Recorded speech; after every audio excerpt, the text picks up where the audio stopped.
ഇന്ധനക്ഷാമത്തിൽ വലഞ്ഞ് മലപ്പുറത്തെ CNG auto ഡ്രൈവർമാർ ഇന്ധനം ലഭിക്കാതെ ഓട്ടം നിർത്തേണ്ട അവസ്ഥയിലാണിപ്പോൾ. ജില്ലയിൽ പലയിടത്തും CNG ഇന്ധനം നിറയ്ക്കാൻ സൗകര്യമുണ്ടെങ്കിലും ഇവിടങ്ങളിലെല്ലാം വിവിധ കാരണങ്ങൾ പറഞ്ഞ് പമ്പുകൾ പ്രവർത്തനരഹിതമായി കിടക്കുകയാണ്. വായുമലിനീകരണം, ശബ്ദമലിനീകരണം എന്നിവ കുറയ്ക്കാൻ വേണ്ടി ആരംഭിച്ചതാണ് CNG ഓട്ടോകൾ. മറ്റ് ഇന്ധന ഓട്ടോറിക്ഷകളെ അപേക്ഷിച്ച് യാത്രാസുഖവും CNG ഓട്ടോകൾക്കുണ്ട്. അതുകൊണ്ട് തന്നെ മലപ്പുറം ജില്ലയിൽ മാത്രം CNG ഓട്ടോറിക്ഷ ഓടിക്കുന്നത് നിരവധി പേരാണ്. CNG വാഹനങ്ങൾ ഉപയോഗിക്കുന്നത് മൂലമുള്ള ലാഭകരവും വരുമാന നേട്ടവും ലക്ഷ്യം വെച്ചാണ് പലരും ലോണും മറ്റുമെടുത്ത് ഉപജീവനത്തിനായി CNG ഓട്ടോകൾ എടുത്ത് നിരത്തിലിറങ്ങിയിരിക്കുന്നത്. എന്നാൽ ഇവ നിരത്തിലിറങ്ങിയപ്പോൾ ലഭിച്ച സഹകരണവും പ്രോത്സാഹനവും ഇവർക്കിപ്പോൾ ലഭിക്കുന്നില്ല. ജില്ലയിൽ പലയിടത്തും CNG ഇന്ധനം നിറയ്ക്കാൻ സൗകര്യമുണ്ടെങ്കിലും ഇവിടങ്ങളിലെല്ലാം വിവിധ കാരണങ്ങൾ പറഞ്ഞ് പമ്പുകൾ പ്രവർത്തനരഹിതമായി കിടക്കുകയാണ്. ആകെയുള്ളത് മലപ്പുറം കോഡൂരിലെ ഏക പമ്പാണ്. ഇവിടെ നിന്നും ഇന്ധനം നിറയ്ക്കണമെങ്കിൽ രാവിലെ മുതൽ ക്യൂ നിൽക്കേണ്ട അവസ്ഥയാണ് ഓട്ടോ തൊഴിലാളികൾക്ക്. നിലവിലുള്ള പമ്പുകൾ തുറന്ന് പ്രവർത്തിക്കുകയാണെങ്കിൽ ഇപ്പോഴത്തെ ഇന്ധനക്ഷാമത്തിന് പരിഹാരമാവുകയുള്ളൂ. കോഡൂർ പമ്പിനെ അപേക്ഷിച്ചാണ് മലപ്പുറത്തുള്ള എല്ലാവരും മലപ്പുറം ജില്ലയിൽ തന്നെ പല ഭാഗങ്ങളിലുള്ള നിന്ന് എണ്ണ അടിക്കുന്ന ഒരു സാഹചര്യം കാണുന്നത്. ആ സാഹചര്യത്തിൽ സ്ഥിരമായിട്ട് അവിടെ എണ്ണ വരാത്തതും രാത്രി കാലങ്ങളിൽ ഓട്ടോ അവിടെ കൊണ്ട് നിർത്തിയിട്ടുകൊണ്ട് വെയിറ്റ് ചെയ്ത് സമയങ്ങളോളം കാത്തു നിന്നുകൊണ്ടാണ് പലരും എണ്ണ അടിക്കുന്നത്. ഏതെങ്കിലും ട്രിപ്പോ ഏതെങ്കിലും നമ്മൾ ബുക്ക് ചെയ്തിട്ടുണ്ടെങ്കിൽ പോകാൻ പറ്റാത്ത സാഹചര്യങ്ങളും മലപ്പുറത്തിൻ്റെ പല ഭാഗങ്ങളിലും മലപ്പുറം ജില്ലയുടെ പല ഭാഗങ്ങളിലും പമ്പുകൾ തുറന്നുകൊണ്ട് ഞങ്ങൾക്ക് വേണ്ടുന്ന സഹായ സാഹചര്യങ്ങൾ ചെയ്തു തരണമെന്നാണ് പറയാനുള്ളത്. മലപ്പുറത്ത് കോഡൂർ പമ്പ് മാത്രമല്ല, ഈ കോഡൂർ പമ്പ് ആശ്രയിച്ചിട്ട് നമ്മളെ പെരിന്തൽമണ്ണ, ആനമങ്ങാട് ആ ഭാഗത്തുനിന്ന് വരെ 38 കിലോമീറ്റർ 35 കിലോമീറ്റർ ഒക്കെ ഓടിയിട്ട് ഓരോ ആൾക്കാർ എണ്ണ അടിക്കാൻ വരുമ്പോൾ എണ്ണ കിട്ടാതെ തിരിച്ച് മടങ്ങി പോവുകയാണ്. അവരൊക്കെ ഭയങ്കര റിസ്കിലാണ് അവർ വരുന്നത്. വന്നിട്ട് എണ്ണ കിട്ടാതെ പോകുമ്പോൾ ഭയങ്കര സങ്കടം തന്നെയാണ്. മലപ്പുറത്തൊരു പമ്പും കൂടി ഇതായാൽ വളരെ സുഖമുള്ള വണ്ടിയാണ്. യാത്രക്കാരൊക്കെ നല്ല അഭിപ്രായമാണ് പറഞ്ഞത്. രോഗികളെ കൊണ്ടുപോകാനും മറ്റുള്ള കേസിനൊക്കെ നല്ല അഭിപ്രായമാണ് എല്ലാവരും പറഞ്ഞത്. ഒരു വട്ടം കയറിയാൽ പിന്നെയും നമ്മുടെ നമ്പറൊക്കെ കോൺടാക്ട് നമ്പറൊക്കെ വാങ്ങിയിട്ട് വീണ്ടും അവരെന്നെ യാത്ര ചെയ്യാൻ വിളിക്കിട്ട്. ഇപ്പോൾ ഏറ്റവും വലിയ നമുക്ക് വരുന്നൊരു ബുദ്ധിമുട്ട് എന്ന് വെച്ചാൽ പമ്പിൻ്റെ വിഷയമാണ്. ഗർഭിണികളടക്കമുള്ളവർ കൂടുതലായി ആശ്രയിക്കുന്ന സാധാരണക്കാരന്റെ ഇത്തരം വാഹനങ്ങളെ പ്രതിസന്ധിയിലാക്കുന്ന ഇന്ധനക്ഷാമത്തിന് ഉടൻ പരിഹാരമുണ്ടാകുമെന്ന പ്രതീക്ഷയിലാണ് മലപ്പുറത്തെ CNG ഓട്ടോ ഡ്രൈവർമാർ. ന്യൂസ് 18 തിരൂർ. ഇല്ലായ്മകളെ ചവിട്ടുപടിയാക്കിയാണ് കുമളിയിലെ സെൽവമാരിയുടെ വിജയയാത്ര. കുമളി ചോറ്റുപാറയിലെ 2 മുറിയുള്ള കൊച്ചുവീട്ടിൽ നിന്നാണ് സെൽവമാരി ജീവിതത്തോട് പൊരുതാൻ ആരംഭിച്ചത്. ചെറുപ്പത്തിൽ അച്ഛൻ ഉപേക്ഷിച്ചിട്ടും നിശ്ചയദാർഢ്യം വിജയപാഠമാക്കുകയായിരുന്നു സെൽവമാരി. കഷ്ടതകളെ മറന്ന് വീടിന് സമീപമുള്ള വള്ളക്കടവ് വഞ്ചിവയൽ ഗവൺമെന്റ് ട്രൈബൽ ഹൈസ്കൂളിൽ ജോലി നേടി. സിവിൽ സർവീസ് എന്ന ലക്ഷ്യത്തിലേക്കാണ് ഇനിയുള്ള സെൽവമാരിയുടെ യാത്ര. ഈ ഒരു വേദിയിലെത്താൻ സെൽവമാരിക്ക് സാധിച്ചത് നിശ്ചയദാർഢ്യം ഒന്നുകൊണ്ട് മാത്രമാണ്. ഏലത്തോട്ടത്തിൽ പണിയെടുത്ത് കയ്യിൽ തഴമ്പ് വീഴുമ്പോഴും പഠിച്ചു മുന്നേറണമെന്ന ആഗ്രഹം മാത്രമായിരുന്നു സെൽവമാരിയുടെ മനസ്സിൽ. വണ്ടിപ്പെരിയാർ വഞ്ചിവയൽ സ്കൂളിലെ ഹൈസ്കൂൾ അധ്യാപികയാണ് ഇപ്പോൾ സെൽവമാരി. സെൽവമാരിയെ അച്ഛൻ ചെറുപ്രായത്തിൽ തന്നെ ഉപേക്ഷിച്ചു. തോട്ടം തൊഴിലാളിയായ അമ്മയുടെയും അമ്മൂമ്മയുടെയും പിൻബലത്തിലായിരുന്നു സെൽവമാരിയുടെയും 2 അനുജത്തിമാരുടെയും ജീവിതം. കുമളിയിലെ വിവിധ സ്കൂളുകളിൽ വിദ്യാഭ്യാസത്തിനു ശേഷം തമിഴ്നാട്ടിൽ +2 ചേർന്നു. ഉന്നത വിജയം നേടിയതോടെ തിരുവനന്തപുരം ഗവൺമെൻറ് വിമൻസ് കോളേജിൽ ബിരുദ പഠനത്തിന് ചേർന്നു. ഗണിതമായിരുന്നു വിഷയം. തമിഴ് മീഡിയത്തിൽ നിന്നും എത്തിയതിനാൽ മലയാളം തീരെ വശമില്ലായിരുന്നു. ഇംഗ്ലീഷും അത്ര പോരാ. എന്നാൽ വിജയകിരീടങ്ങൾ കഠിനമായി പ്രയത്നിച്ച് ഭാഷയുടെ പ്രശ്നങ്ങൾ പരിഹരിച്ചു. ഡിഗ്രി നല്ല രീതിയിൽ പാസ്സായി. യൂണിവേഴ്സിറ്റി കോളേജിൽ നിന്ന് MSc നേടി. കുമളിയിലെ MG യൂണിവേഴ്സിറ്റി സെൻറ്ററിൽ നിന്ന് B.Ed, Thiruvananthapuram Thycaud government college of teacher എഡ്യൂക്കേഷനിൽ നിന്നും M.Ed, 1ാം റാങ്കോടെ MPhil എന്നിവ പാസ്സായി. നിലവിൽ PhD വിദ്യാർത്ഥി കൂടിയാണ്. പ്രതിസന്ധികളിൽ തളരാതെ മുമ്പോട്ട് പോവുക. നമുക്കൊരു ലക്ഷ്യമുണ്ട് നമ്മുടെ ജീവിതത്തിൽ. ആ ഒരു ലക്ഷ്യം എന്താണെന്ന് കണ്ടെത്തി അതിന് പരിശ്രമിച്ചു കഴിഞ്ഞാൽ നമുക്ക് വിജയത്തിലേക്ക് പോകാൻ പറ്റും. അതുകൊണ്ട് നമ്മുടെ ലക്ഷ്യങ്ങളിൽ ഉറച്ചു നിൽക്കുക. നമ്മുടെ ചുറ്റുമുള്ളവർ എന്ത് പറയുന്നു അല്ലെങ്കിൽ വീട്ടുകാരെന്ത് പറയുന്നു അതൊന്നും ഒരു കാര്യമായിട്ട് എടുക്കാതെ ജസ്റ്റ് അത് കേൾക്കുമ്പോൾ ആ സമയത്ത് തന്നെ കളഞ്ഞിട്ട് മുൻപോട്ട് പോകാൻ ശ്രമിക്കുക. ഉറപ്പായിട്ടും നമുക്ക് വിജയം നേടിയെടുക്കാൻ പറ്റും. ഇനിയുമുണ്ട് സെൽവമാരിക്ക് സ്വപ്നങ്ങൾ. PSCയുടെ വനിതാ സിവിൽ പോലീസ് റാങ്ക് ലിസ്റ്റിലാണ് സെൽവമാരിയുടെ പേര് ആദ്യം വന്നത്. അതിനോട് താല്പര്യം കുറവായതിനാൽ 2017 ഹൈസ്കൂൾ അധ്യാപക തസ്തികയിലേക്ക് PSC പരീക്ഷ എഴുതിയത്. അധ്യാപനം ഇഷ്ടമാണെങ്കിലും ജീവിതത്തിലെ ഏറ്റവും വലിയ ആഗ്രഹം സിവിൽ സർവീസ് തന്നെയാണെന്ന് സെൽവമാരി എടുത്തു പറയുന്നു. ന്യൂസ് 18 കുമളി. കോട്ടയം കുമളി സംസ്ഥാന പാതയിലെ വളഞ്ഞിങ്ങാനം വെള്ളച്ചാട്ടം വർഷം മുഴുവൻ നിലനിർത്താൻ പദ്ധതി ഒരുങ്ങുന്നു. മഴവെള്ളം ശേഖരിച്ച് വേനൽക്കാലത്തടക്കം വെള്ളച്ചാട്ടം ജലസമൃദ്ധമാക്കാനാണ് പദ്ധതി. ശൌചാലയമടക്കം അടിസ്ഥാന സൗകര്യങ്ങൾ ഒരുക്കി വളഞ്ഞങ്ങാനത്തെ പ്രധാന ടൂറിസം കേന്ദ്രമാക്കാനാണ് പീരുമേട് പഞ്ചായത്ത് ഒരുങ്ങുന്നത്. കോട്ടയം കുമളി സംസ്ഥാനപാതയുടെ ഭാഗമായ വളഞ്ഞങ്ങാനം ഏറെ പ്രകൃതി മനോഹരമായ പ്രദേശമാണ്. മഴക്കാലം ആരംഭിക്കുമ്പോൾ ഇവിടെ ദൃശ്യമാകുന്ന വെള്ളച്ചാട്ടം അതിമനോഹരവും. മെയ് അവസാന വാരം മുതൽ ഒക്ടോബർ വരെയാണ് വളഞ്ഞങ്ങാനം വെള്ളച്ചാട്ടം ഏറ്റവും ജലസമൃദ്ധമാവുക. എന്നാൽ വർഷം മുഴുവൻ വെള്ളച്ചാട്ടം നിലനിർത്താനുതകുന്ന പദ്ധതികൾ ആവിഷ്കരിക്കുകയാണ് പീരുമേട് ഗ്രാമപഞ്ചായത്ത്. ജില്ലാ, ബ്ലോക്ക്, ഗ്രാമപഞ്ചായത്തുകളുടെ സഹകരണത്തോടെ പ്രദേശത്തെ ജില്ലയിലെ ഒരു പ്രധാന ടൂറിസം സോണാക്കുകയാണ് ലക്ഷ്യമെന്ന് പീരുമേട് ഗ്രാമപഞ്ചായത്ത് പ്രസിഡന്റ് എസ് ബാബു പറഞ്ഞു. കടകൾ എല്ലാം തന്നെ പുറകോട്ട് മാറ്റി ഫോറസ്റ്റുമായി ആലോചിച്ചിട്ട് അവരുടെയും കൂടെ അനുവാദത്തോടുകൂടി ആ കടകൾ പുറകിൽ നമ്മൾ ഷട്ടറായിട്ട് മാറ്റിക്കൊണ്ട് അവരെ അങ്ങോട്ട് മാറ്റിപ്പാർപ്പിക്കുകയും അവർക്ക് ജീവിതമാർഗം എന്ന നിലയ്ക്ക് സ്ഥിരമായിട്ട് കച്ചവടം ചെയ്യാനും അതോടൊപ്പം ടൂറിസ്റ്റുകളെ ആകർഷിക്കുന്ന തരത്തിൽ ഇപ്പം മഴക്കാലത്ത് മാത്രമാണ് ആ വെള്ളച്ചാട്ടം വരുന്നത്. ആ വെള്ളച്ചാട്ടം അങ്ങനെ സ്റ്റോർ ചെയ്തുകൊണ്ട് റീസൈക്ലിംഗ് ചെയ്തുകൊണ്ട് വേനൽക്കാലത്ത് അത് വെള്ളച്ചാട്ടമായിട്ട് മാറ്റുന്ന തരത്തിലുള്ള ഒരു ആലോചനയും ആണ് ഇപ്പം നടക്കുന്നത്. വെള്ളച്ചാട്ടത്തോട് ചേർന്നുള്ള പാലത്തിന്റെ അടിഭാഗത്ത് മഴക്കാലത്ത് ലഭ്യമാകുന്ന വെള്ളം ശേഖരിക്കുകയും വേനൽക്കാലത്ത് മുകളിലെത്തിച്ച് ഒഴുക്കിവിടുകയും ചെയ്തുകൊണ്ട് വളഞ്ഞങ്ങാനം വർഷം മുഴുവൻ ജലസമൃദ്ധമാക്കാനാണ് പദ്ധതി. സഞ്ചാരികളെ കൂടുതൽ ആകർഷിക്കാനും സംസ്ഥാന പാതയോരത്തെ വ്യാപാരികൾക്ക് സ്ഥിര വരുമാനം ലഭ്യമാക്കുവാനും ഇതിലൂടെ സാധ്യമാകും. അടിസ്ഥാന സൗകര്യങ്ങൾ ഏർപ്പെടുത്തിക്കൊണ്ട് വളഞ്ഞങ്ങാനത്തെ കേരളത്തിന്റെ ടൂറിസം മേഖലയിൽ പ്രധാന സ്ഥാനത്തെത്തിക്കാനാകുമെന്നാണ് പീരുമേട് ഗ്രാമപഞ്ചായത്തിന്റെ പ്രതീക്ഷ. ന്യൂസ് 18 പീരുമേട്. പുരുഷന്മാരുടെ കുത്തകയായ തെങ്ങുകയറ്റ തൊഴിലിൽ കഴിവു തെളിയിച്ച് വടകര സ്വദേശിനികൾ. പുരുഷനൊപ്പം സ്ത്രീകൾക്കും ഏതു തൊഴിലും ചെയ്യാനാകുമെന്ന ആത്മവിശ്വാസമാണ് സീനയും സൗമിനിയും പങ്കുവയ്ക്കുന്നത്. വിദഗ്ധ പരിശീലനത്തിനു ശേഷമാണ് ഇരുവരും ഈ തൊഴിൽ മേഖലയിലേക്ക് കടന്നുവന്നത്. യന്ത്രമുപയോഗിച്ച് തെങ്ങ് കയറ്റം പരിശീലിക്കാൻ പോയപ്പോൾ നാട്ടുകാർ ആദ്യം ഒരാവേശമായി കണ്ടിരുന്നുള്ളൂ. ഇങ്ങനെ പലരും പരിശീലനം നടത്തിയിട്ടുണ്ട്. എന്നാൽ തൊഴിലിൽ നിലനിന്നവർ ചുരുക്കം. അക്കൂട്ടത്തിൽ വടകര കീഴലിലെ സീനയും സൗമിനിയുമുണ്ട്. സ്ത്രീകൾ അധികം ധൈര്യത്തോടെ ഇറങ്ങാത്ത തൊഴിലായതുകൊണ്ട് എല്ലാവർക്കും അതിശയമാണ്.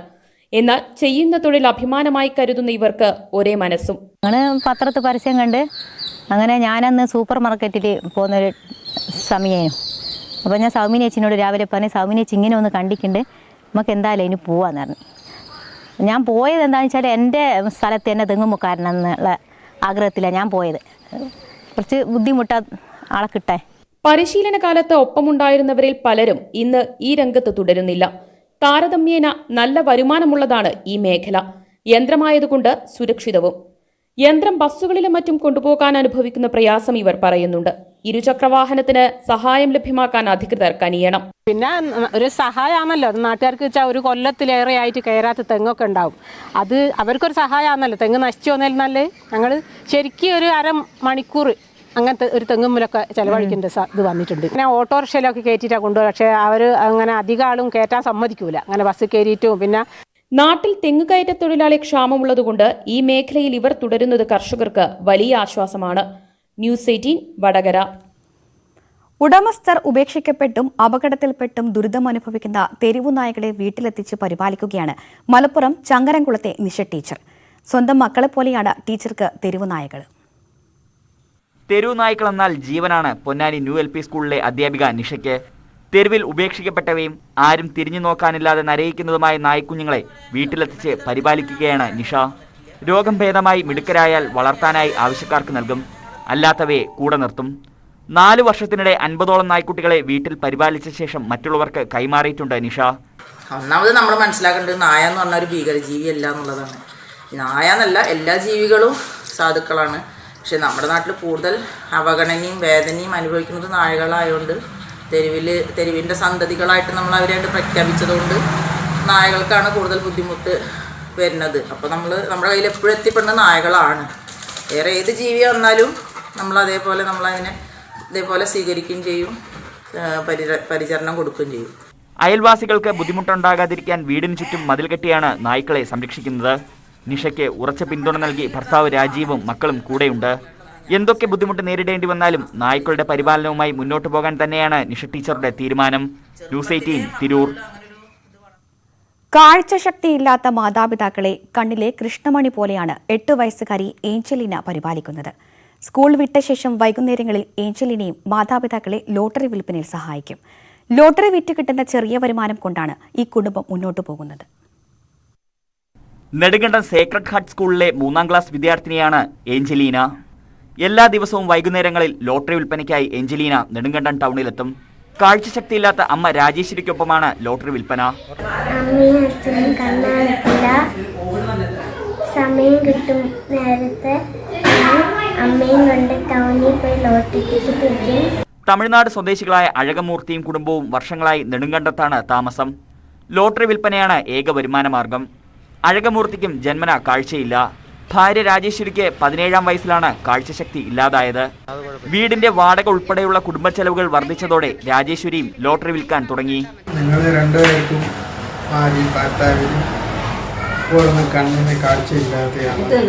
ഒരു കൊച്ചുള്ളൂ, 3ലാണ് പഠിക്കുന്ന SH സ്കൂളിൽ. അപ്പം ഞങ്ങൾ ഇതുപോലെ ലോട്ടറി പരിപാടി നടത്തി കൊണ്ടാണ് ഞങ്ങളുടെ ജീവിതം കഴിയുന്നത്. ഓൺലൈൻ പഠനത്തിനായി നെടുങ്കണ്ടം ജനമൈത്രി പോലീസിന്റെ നേതൃത്വത്തിൽ ഫോൺ വാങ്ങി നൽകിയെങ്കിലും അഴകമൂർത്തിയുടെ കയ്യിൽ നിന്നും ഫോൺ ആരോ മോഷ്ടിച്ചു. കുടുംബത്തിന്റെ സാമ്പത്തിക ബുദ്ധിമുട്ടുകൾ തിരിച്ചറിഞ്ഞ് സ്കൂൾ അധികൃതർ ഫീസ് പൂർണ്ണമായും ഒഴിവാക്കി നൽകിയിട്ടുണ്ട്. വലുതാകുമ്പോൾ നല്ല ചികിത്സ നൽകി അച്ഛനും അമ്മയ്ക്കും കാഴ്ച നൽകണമെന്നാണ് ഏഞ്ചലീനയുടെ ആഗ്രഹം. ന്യൂസ് 18 നെടുങ്കണ്ടം. ഇടുക്കി നെടുങ്കണ്ടം താലൂക്ക് ആശുപത്രിയിൽ തീവ്രപരിചരണ വിഭാഗത്തിന്റെ പ്രവർത്തനം നിലച്ചിട്ട് 1 വർഷം പിന്നിടുന്നു. അപകടങ്ങൾ അടക്കമുള്ള സാഹചര്യങ്ങളിൽ അടിയന്തര ചികിത്സ ലഭ്യമാകുന്നില്ല. ആശുപത്രിയുടെ ഭാഗമായി പുതിയ കെട്ടിട സമുച്ചയം നിർമ്മിക്കുന്നതിനോടനുബന്ധിച്ചാണ് ICUവിന്റെ പ്രവർത്തനം താൽക്കാലികമായി അവസാനിപ്പിച്ചത്. ജില്ലാ ആശുപത്രിയായി ഉയർത്തിയ നെടുങ്കണ്ടം താലൂക്ക് ആശുപത്രിക്കായി പുതിയ കെട്ടിട സമുച്ചയത്തിന്റെ നിർമ്മാണം പുരോഗമിക്കുകയാണ്. നിർമ്മാണത്തിന് മുന്നോടിയായി പഴയ കെട്ടിടങ്ങൾ പൊളിച്ചു നീക്കിയതിനെ തുടർന്നാണ് ICUവിന്റെ പ്രവർത്തനം താൽക്കാലികമായി അവസാനിപ്പിച്ചത്. വിശാലമായ ഉടുമ്പൻചോല താലൂക്കിലെ തോട്ടം കാർഷിക മേഖലയിലെ സാധാരണക്കാർ ആശ്രയിക്കുന്ന പ്രധാന ആശുപത്രിയാണ് നെടുങ്കണ്ടം.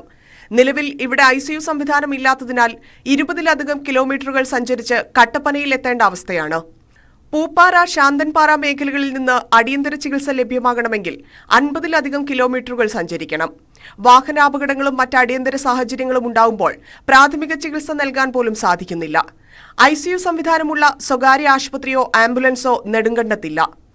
ഏകദേശം പൂപ്പാറ മുതൽ പുളിയമ്മല വരെയുള്ള അടിയന്തര ഘട്ടങ്ങളിൽ രോഗികൾ ആശ്രയിക്കുന്നത് നെടുങ്കണ്ടം താലൂക്ക് ആശുപത്രിയും മറ്റ് നെടുങ്കണ്ടത്തുള്ള ഹോസ്പിറ്റലുകളുമാണ്. എന്നാൽ ഹോസ്പിറ്റലുകളിൽ ICUവിൻ്റെ ഒരു അഭാവം വളരെ വലുതാണ്. അപകടങ്ങളുണ്ടായാൽ ഇവിടുന്ന് ഏകദേശം 30 കിലോമീറ്റർ അപ്പുറേ ചെല്ലേണ്ട സാഹചര്യമുണ്ട് ICU ഉള്ള ഹോസ്പിറ്റലുകളുണ്ടായിരുന്നു. എത്രയും പെട്ടെന്ന് ഗവൺമെൻറ്റും മറ്റ് ആശുപത്രി അധികൃതരുമായി സംസാരിച്ച് ICU ഉള്ള ഹോസ്പിറ്റലിൽ എത്രയും പെട്ടെന്ന് ICUവിൻ്റെ സംവിധാനം ഹോസ്പിറ്റലുകളിൽ ഉണ്ടാകാനുള്ള സാഹചര്യം ഉണ്ടാകണമെന്ന് വിനീതമായിട്ട് അഭ്യർത്ഥിക്കുന്നു. പുതിയ ആശുപത്രി ബ്ലോക്കിന്റെ നിർമ്മാണം ഇഴഞ്ഞാണ് നീങ്ങുന്നത്. കരാർ പ്രകാരം നിർമ്മാണം പൂർത്തീകരിക്കേണ്ട സമയം പിന്നിട്ടതാണ്. എന്നാൽ നിലവിലെ സാഹചര്യത്തിൽ 1 വർഷം കൂടി കഴിഞ്ഞാൽ മാത്രമേ നിർമ്മാണം പൂർത്തീകരിക്കൂ. മോർച്ചറി സംവിധാനവും നിലവിൽ ഇവിടെ പ്രവർത്തിക്കുന്നില്ല. നിർമ്മാണം ഇഴഞ്ഞു നീങ്ങുന്ന സാഹചര്യത്തിൽ ICUവിനായി പകരം സംവിധാനമൊരുക്കാൻ അധികൃതർ നടപടി സ്വീകരിക്കണം. ന്യൂസ് 18 നെടുങ്കണ്ടം. കാർഷിക കേരളം.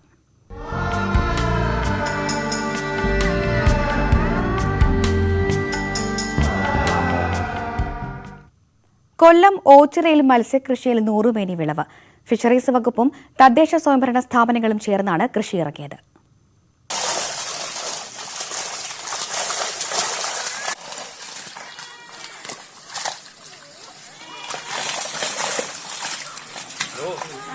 ഓച്ചിറ പുറങ്ങാടി അയ്യത്ത് നസീർ നടത്തിയ മത്സ്യകൃഷിയുടെ വിളവെടുപ്പാണ് നടത്തിയത്. ഫിഷറീസ് വകുപ്പും തദ്ദേശ സ്വയംഭരണ സ്ഥാപനങ്ങളുടെയും സഹകരണത്തോടെയാണ് കൃഷി ഇറക്കിയത്. മത്സ്യം പ്രാദേശികമായി ഉറപ്പുവരുത്തുക എന്നതാണ് പദ്ധതിയുടെ ലക്ഷ്യം. വളരെ വിലക്കുറവിൽ ശുദ്ധമായ ജലത്തിൽ വളർത്തുന്ന മത്സ്യം കിട്ടുമെന്നുള്ളതുകൊണ്ട് ആവശ്യക്കാരും ഏറെയാണ്. ശുദ്ധജല മത്സ്യകൃഷിയുടെ ഭാഗമായി ഞാനും 10-30 സെന്റ് വരുന്ന സ്ഥലത്ത് എൻ്റെ തന്നെ ഒരു കുളത്തിൽ മീൻകുഞ്ഞുങ്ങളെ നിക്ഷേപിക്കുകയും വളരെ നല്ല രീതിയിൽ കഴിഞ്ഞ വർഷം വിളവെടുത്തു. ഇപ്രാവശ്യവും നല്ല രീതിയിലുള്ള വിളവെടുപ്പ് വാർഡ് മെമ്പർ നിർവഹിച്ചിരിക്കുകയാണ്. തിലോപ്പിയ, രോഹു, കരട്ടി, ചെമ്പല്ലി തുടങ്ങിയവയാണ് വളർത്തിയത്. ലോക്ഡൌൺ കാലത്ത് തുടങ്ങിവെച്ച മത്സ്യകൃഷിയിൽ കഴിഞ്ഞ വർഷവും മികച്ച വിളവ് ലഭിച്ചിരുന്നു. വരും നാളുകളിലും കൂടുതൽ മത്സ്യങ്ങളെ ഉൽപ്പാദിപ്പിക്കാനുള്ള ശ്രമത്തിലാണ് നസീർ. ന്യൂസ് 18 ഓച്ചിറ. വീട്ടുമുറ്റത്ത് 100 കണക്കിന് പൂക്കളുടെ വർണ്ണപ്രപഞ്ചം തീർക്കുകയാണ് കാസർഗോഡ് തൃക്കരിപ്പൂർ ഒളവറയിലെ സുലേഖ. വ്യത്യസ്ത ഇനത്തിൽപ്പെട്ട 100 കണക്കിന് അലങ്കാര ചെടികൾക്ക് പുറമെ പച്ചക്കറിയിലും മുട്ടക്കോഴി വളർത്തലിലും വ്യാപൃതിയാണ് ഇവർ. കേരള ബാങ്ക് ചെറുവത്തൂർ ശാഖയിലെ ജീവനക്കാരിയായ സുലേഖ ജോലി തിരക്കുകൾക്കിടയിൽ സമയം കണ്ടെത്തിയാണ് ചെടികളെ പരിപാലിക്കുന്നത്. 30ഓളം ഇനത്തിൽപ്പെട്ട കടലാസ് ചെടികളും ആഫ്രിക്കൻ വയലറ്റ് കുടുംബമായ എപ്പിസിയയും വിവിധ ഇനങ്ങളടക്കം 300ഓളം ഇനത്തിൽപ്പെട്ട പൂച്ചെടികൾ ഇവിടെയുണ്ട്. വളരെ ആകർഷകമായി അടുക്കിവെച്ച പൂച്ചെടികൾ ഇവിടെ എത്തുന്ന ഏതൊരാളുടെയും മനം നിറയ്ക്കും. ചെറുപ്രായത്തിൽ തന്നെ ചെടികളോട് തോന്നിയ ഇഷ്ടമാണ് സുലേഖയെ വീട്ടുമുറ്റത്ത് വർണ്ണത്തോട്ടമൊരുക്കാൻ പ്രേരിപ്പിച്ചത്. ചെടികളിൽ കൂടുതൽ ഇഷ്ടം ബോഗൻവില്ലയോടും എപ്പിസിയോടുമാണ്. പൂന്തോട്ട പരിപാലനത്തിൽ സുലേഖയ്ക്കൊപ്പം അഗ്രികൾച്ചർ വിദ്യാർത്ഥിനിയായ മകൾ നൂറ ഫാത്തിമയും കൂട്ടിനുണ്ട്. ചെറുപ്പത്തിലെ ചെടികളോടുള്ള ഇഷ്ടം കൊണ്ടാണ് ഞാൻ അതിൻ്റെ ഒരു കളക്ഷൻ തുടങ്ങിയത്. ഇപ്പം എൻ്റെ അടുത്ത് ബൊഗൻവില്ലേൻ്റെയും എപ്പീഷ്യൻ്റെയും പിന്നെ പൂക്കളുടെ എന്ന് പറയുന്നത് പെൻഡാസ്, ബൊഗൻവില്ല, എപ്പീഷ്യ ഇതിൻ്റെ എല്ലാം കളക്ഷൻസാണ് ഉള്ളത്. ഏകദേശം ഒരു 150 വെറൈറ്റികൾ തന്നെ ഉണ്ട് ഈ ചെടിയിൽ. പിന്നെ ഇതിനോടുള്ളൊരു ഇഷ്ടം കൊണ്ട് മാത്രമാണ്, അല്ലാതെ ഇതൊരു ബിസിനസ് അങ്ങനെയൊന്നുമല്ല തുടങ്ങിയത്. ഇഷ്ടം കൊണ്ട് മാത്രം കളക്ട് ചെയ്യുന്നതാണ്. ഇതൊരു ആനന്ദമായിട്ട് കാണുന്നു. സുലേഖയുടെ കഠിനാധ്വാനവും അർപ്പണബോധവുമാണ് വീട്ടുമുറ്റത്തെ അലങ്കരിക്കുന്ന പൂന്തോട്ടം. കൂടാതെ പച്ചക്കറികളും കോഴിയും സുലേഖയുടെ പരിലാളനത്തിൽ വളരുന്നുണ്ട്. രാവിലെയും ഒഴിവു ദിവസങ്ങളിലുമാണ് ചെടികളുടെ പരിപാലനത്തിനും കൃഷിക്കും സമയം കണ്ടെത്തുന്നത്. ന്യൂസ് 18 തൃക്കരിപ്പൂർ. ഇടുക്കി രാജകുമാരി ബി ഡിവിഷൻ റോഡ് ഗതാഗത യോഗ്യമാക്കണമെന്ന് പ്രദേശവാസികൾ. റോഡിന്റെ ശോചനീയാവസ്ഥയെ തുടർന്ന് സ്കൂൾ ബസ്സുകളടക്കം മേഖലയിലേക്ക് സർവീസ് നടത്താൻ മടിക്കുന്നു. റോഡ് ശോചനീയാവസ്ഥയിലായതോടെ കാൽനട യാത്ര പോലും ദുഷ്കരമായി. രാജകുമാരി പഞ്ചായത്തിലെ ബി ഡിവിഷൻ റോഡ് തകർന്നിട്ട് വർഷങ്ങളായി. അറ്റകുറ്റപ്പണി നടത്താതെ വന്നതോടെ ഇതുവഴിയുള്ള യാത്ര ദുരിതപൂർണമായി. അംബേദ്കർ കോളനിയിലൂടെ കടന്നുപോകുന്ന വഴിയുടെ ടാറിങ്ങിനൊപ്പം കോൺക്രീറ്റ് ഭാഗവും പൊളിഞ്ഞത് വൻ അപകട ഭീഷണി ഉയർത്തുന്നുണ്ട്.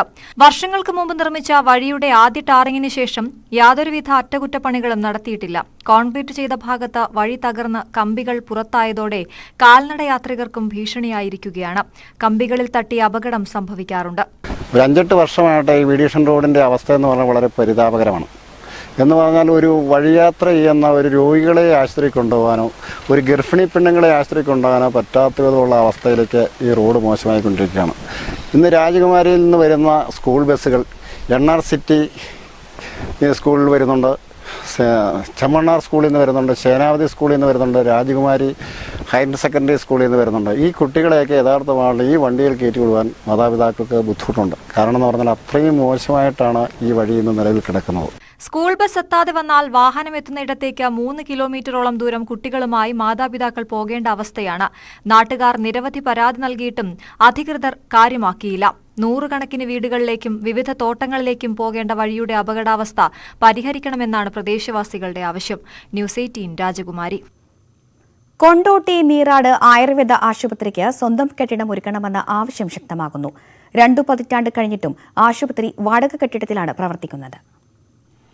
നീറാട് അങ്ങാടിക്ക് സമീപത്തെ കെട്ടിടത്തിൽ മുകൾ നിലയിലാണ് ഡിസ്പെൻസറി. പടികൾ കയറിയിറങ്ങാതെ ഡോക്ടറെ കാണാനാകില്ല. ചികിത്സ തേടിയെത്തുന്നവരിൽ കൂടുതലും പലവിധ ശരീരവേദനകളുള്ളവരും മുതിർന്നവരുമാണ്.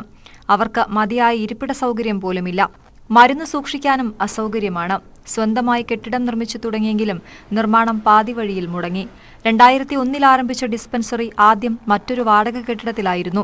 കൂടുതൽ സൗകര്യമുള്ള വാടക കെട്ടിടത്തിലേക്ക് മാറിയതല്ലാതെ സ്വന്തം കെട്ടിടത്തിന്റെ കാര്യത്തിൽ തുടർ നടപടി ഉണ്ടായിട്ടില്ല. നീറാട് ആയുർവേദ ഡിസ്പെൻസറി കഴിഞ്ഞ 22 വർഷത്തോളമായി വാടക കെട്ടിടത്തിലാണ് പ്രവർത്തിച്ചുകൊണ്ടിരിക്കുന്നത്. ഈ വാടക കെട്ടിടത്തിലായതിനാൽ സ്ഥലപരിമിതി കാരണം മരുന്നുകൾ സ്റ്റോക്ക് ചെയ്യാനൊക്കെയുള്ള പ്രയാസങ്ങളുണ്ട്. അതുപോലെ രോഗികൾക്ക് ഇരിക്കാനും ഈ കോണി കയറി പരിശോധനയ്ക്കായി പ്രായമായവർക്ക് എത്തിച്ചേരുവാനും ബുദ്ധിമുട്ടുകളുണ്ട്. നിരന്തരം പുതിയ കെട്ടിടത്തിനും ഭൂമിക്കും ആയി നമ്മൾ നഗരസഭ അധികൃതരെയും അതുപോലെ HMC മീറ്റുകളിലും നമ്മൾ ശ്രദ്ധയിൽപ്പെടുത്തിയിട്ടുണ്ട്. ഇക്കാര്യം ആവശ്യം ഉന്നയിച്ചുകൊണ്ട് പല പ്രാവശ്യം അധികൃതരുടെ ശ്രദ്ധയിൽപ്പെടുത്തിയിട്ടുണ്ട്. വലിയപറമ്പ് റോഡിലെ കുന്നിൻ മുകളിൽ കെട്ടിടം നിർമ്മിച്ചിട്ട് വർഷങ്ങളായി. കോൺക്രീറ്റ് പണി വരെ മാത്രമേ നടന്നിട്ടുള്ളൂ. കൃത്യമായി സേവനത്തിനെത്തുന്ന ഡോക്ടറും അത്യാവശ്യം മരുന്നുമുണ്ട് എന്നതാണ് ആശ്വാസമെന്ന് നാട്ടുകാർ. അവിടെ മരുന്ന് സ്റ്റോക്ക് ചെയ്യാനും രോഗികൾക്ക് നിൽക്കാനും സ്റ്റാഫിന് നിൽക്കാനും ഒരു സൗകര്യം ഇല്ലാത്തൊരു സ്ഥലത്താണ്. അങ്ങനെയുള്ള ഒരു ആശുപത്രി 22 വർഷമായിട്ടും ഈ ആശുപത്രി മറ്റേതെങ്കിലും സ്ഥലത്തേക്ക് മാറ്റി സ്ഥാപിച്ച് ജനങ്ങൾക്ക് ഉപകാരപ്രദമായ സ്ഥലത്തേക്ക് ആശുപത്രി മാറ്റണം. നീറാട് തന്നെ സ്ഥല സൗകര്യം ഇല്ലെങ്കിൽ അത് കൊണ്ടോട്ടിൻ്റെ ഏതെങ്കിലും ഭാഗത്തേക്ക് മാറ്റി സ്ഥാപിക്കണം എന്നാണ് എനിക്ക് അഭ്യർത്ഥിക്കാനുള്ളത്. രോഗികൾക്ക് എത്തിപ്പെടാൻ കൂടുതൽ സൗകര്യമുള്ള സ്ഥലത്ത് ആശുപത്രി വരണമെന്ന ആവശ്യത്തിലാണ് നാട്. സ്വന്തം കെട്ടിടമായാൽ കിടത്തി ചികിത്സ ഉൾപ്പെടെയുള്ള സൗകര്യങ്ങൾ ലഭിക്കും. ന്യൂസ് 18 കൊണ്ടോട്ടി. മലപ്പുറം നെടിയിരുപ്പ് കോളനി റോഡിൽ ദേശീയപാതയിലെ ബസ് കാത്തിരിപ്പ് കേന്ദ്രം അപകടാവസ്ഥയിൽ. കുട്ടികളും പ്രായമായവരുമൊക്കെ ആശ്രയിക്കുന്ന കാത്തിരിപ്പ് കേന്ദ്രം അടിയന്തരമായി പുതുക്കി നിർമ്മിക്കണമെന്ന ആവശ്യം ശക്തമാണ്. കോഴിക്കോട് പാലക്കാട് ദേശീയപാതയിൽ നെടിയിരുപ്പ് കോളനി റോഡിലെ ബസ് കാത്തിരിപ്പ് കേന്ദ്രം ഏത് നിമിഷവും നിലംപൊത്തുമെന്ന അവസ്ഥയിലാണ്. 2 മാസം മുൻപ് ലോറിയുടെ ടയർ ഊരിത്തെറിച്ചാണ് ബസ് കാത്തിരിപ്പ് കേന്ദ്രത്തിന്റെ ഒരു ഭാഗം പൂർണ്ണമായും തകർന്നത്. കാത്തിരിപ്പ് കേന്ദ്രത്തിന്റെ തൂണുകളും തകർന്ന നിലയിലാണ്. കുറേ വർഷങ്ങളായിട്ട് ഇതിന്റെ അവസ്ഥ വളരെ ശോചനീയാവസ്ഥയിൽ ഇങ്ങനെ നിൽക്കുകയാണ്. അപ്പോൾ ഒരു 2 മാസം മുമ്പ് ഒരു ലോറിയുടെ ടയർ വന്നതാണ് ഇതിന്റെ തൂണ് മൊത്തം പൊട്ടിയതാണ്. ഇത് പിന്നെ അപകടാവസ്ഥയിലാണെങ്കിൽ ഇവിടെ കാത്തു നിൽക്കുന്നവരെ ശരീരത്തിലൊക്കെ ഇത് വീണ് കല്ല് വീണ് ഇതിലും വലിയൊരു അപകടം ഉണ്ടാവുക. അപ്പം ശാശ്വത പരിഹാരം കാണുകയെന്ന് പറഞ്ഞാൽ ഇത് ബസ് സ്റ്റോപ്പ് ഇവിടുന്ന് നല്ല രീതിയിൽ ഒന്ന് പുതുക്കി പണിയാനുള്ള ഇത് വേണം.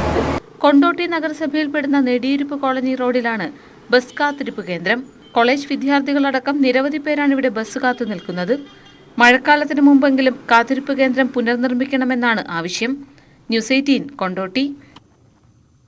നാട്ടുവർത്തമാനം പൂർത്തിയാകുന്നു. നമസ്കാരം. Most renowned dance show judge, ഡാൻസിന്റെ ലോകത്ത് ഗീതാമ എന്ന പേരിൽ ഫേമസ് ആയിട്ടുള്ള the one and only Geeta Kapoor.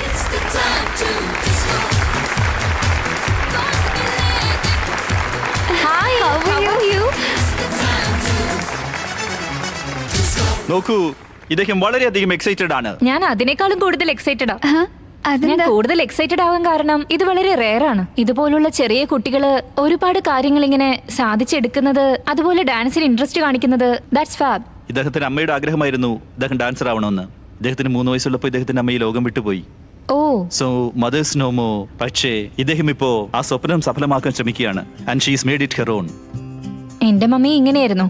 മമ്മിയാണ് എന്നെ ഡാൻസ് ക്ലാസ്സിൽ കൊണ്ടാക്കിയത്. മമ്മി ഒരുപാട് ആഗ്രഹിച്ചിരുന്നതാണ് എപ്പോഴെങ്കിലും ഒരു ഡാൻസർ ആവണമെന്നുള്ളത്. പക്ഷേ അത് മമ്മിക്ക് സാധിച്ചില്ല. അതുകൊണ്ട് മമ്മി എന്നെ ഡാൻസ് ക്ലാസ്സിൽ കൊണ്ടാക്കി. ഇതിന്റെ ഉത്തരം അറിയാവോ താങ്കൾക്ക്? വളരെ എളുപ്പമല്ലേ? എളുപ്പമാണെന്ന്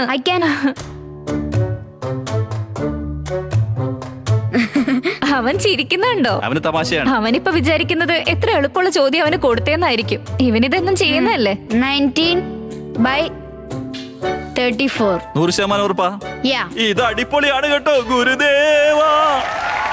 ആരെങ്കിലും ഒന്ന് പറ, ഇതാണ് ശരിയായിട്ടുള്ള ആൻസർ. ഇതാണ് ശരിയായിട്ടുള്ള ആൻസർ. ഞാനും തന്നെ പറയായിരുന്നു. 2020 നടന്ന മെന്റൽ കാൽക്കുലേഷൻ വേൾഡ് ചാമ്പ്യൻഷിപ്പിൽ ഇദ്ദേഹം ഭാരതത്തിന് സ്വർണം നേടിത്തന്നു. നമ്മുടെ കൂടെ ഇപ്പോൾ ചേരാൻ പോകുന്ന ഇദ്ദേഹത്തിന്റെ പേരാണ് Neelakantha Bhanuprakash. Hello guys, hi. Hello. Hi Kiyan. ഇതുവരെ നേടിയ നേട്ടങ്ങൾക്ക് എന്റെ അഭിനന്ദനം. ആദ്യമായിട്ടാണ് ഞാൻ സാറിനെ കാണുന്നത്. I am so happy to meet you. Thank you. The pleasure is mine as well. Neelakantha, താങ്കൾ എന്തെങ്കിലും പ്രോബ്ലംസ് കൊണ്ടുവന്നിട്ടുണ്ടോ കിയാന് വേണ്ടിയിട്ട്? തീർച്ചയായിട്ടും. ഇതൊരു ഇൻട്രസ്റ്റിംഗ് ആയിട്ടുള്ള പ്രോബ്ലമാണ്. ഇതിൽ കാൽക്കുലേഷൻ സ്കിൽ ആവശ്യമുണ്ട്. അതുപോലെ തന്നെ കുറച്ച് ഇന്റലിജൻസും വേണം. എന്നാൽ ഇത് ആർക്കെങ്കിലും ശരിയായ രീതിയിൽ പൂർണ്ണമായിട്ട് സോൾവ് ചെയ്യാൻ പറ്റുള്ളൂ.